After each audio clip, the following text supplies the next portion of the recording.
Nigeria is an African giant.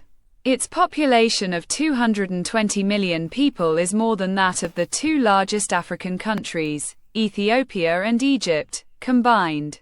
Although Nigeria is no longer among the world's top 10 oil producers, it is still a major OPEC member whose production impacts the global economy. Nigeria is also on the front line of several security seams. To its north, it faces a persistent Boko Haram terrorist insurgency, while pirates ply its southern waters. Corruption saps its potential and contributes to disillusionment and instability. In order to distract from their failings, successive Nigerian presidents have exploited Nigeria's ethnic and sectarian divisions. The problem grew especially bad under President Muhammadu Buhari, president of the country. Between 2015 and 2023, Buhari was no stranger to ethnic and religious discord. As a young military officer in the late 1960s, Buhari was at the vanguard of the forces that perpetrated genocide against the largely Igbo population in the self-declared Republic of Biafra after a half-century.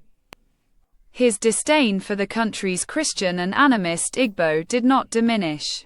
He facilitated the transit of Fulani militiamen to raid and murder the region's Christians, and designated the peaceful representatives of the Biafrans to be terrorists.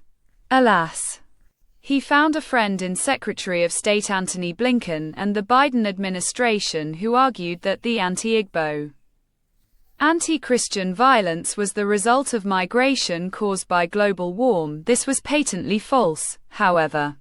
Climate change does not charter buses to transport death squads. Nevertheless, even as Islamists kidnapped Christian girls, slaughtered Christian men and boys, and burned churches, Blinken removed Nigeria from the Religious Freedom Watch list. Biafrans, however, are not going to subordinate their faith to support State Department pandering, nor are the Igbo willing to pretend that they feel safe and secure in Nigeria. Between February and May 2024, the Biafra Republic Government in Exile held a referendum to allow Biafrans and their diaspora to declare if they wish to remain part of Nigeria or become an independent country. 30 million voted, a greater number than those who cast ballots in Nigeria's most recent presidential elections.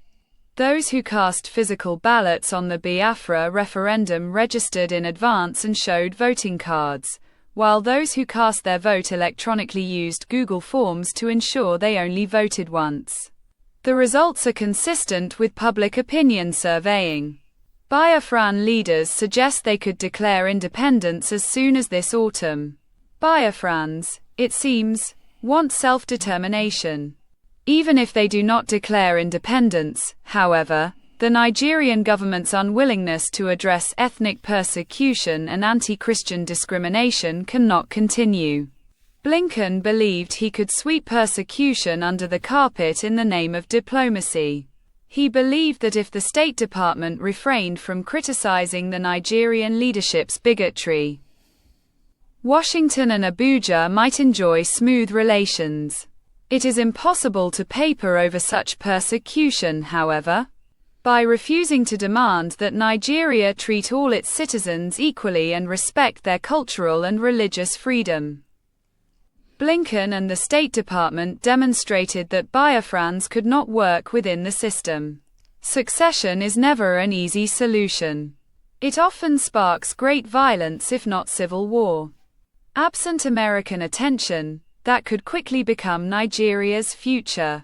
A more astute U.S. policy, whether under President Harris or Trump, would acknowledge the reality of decades of Nigerian persecution toward Biafrans, recognize that trust no longer exists, and work toward greater autonomy if not an internationally supervised referendum to confirm the Biafra Republic Government in Exile poll results.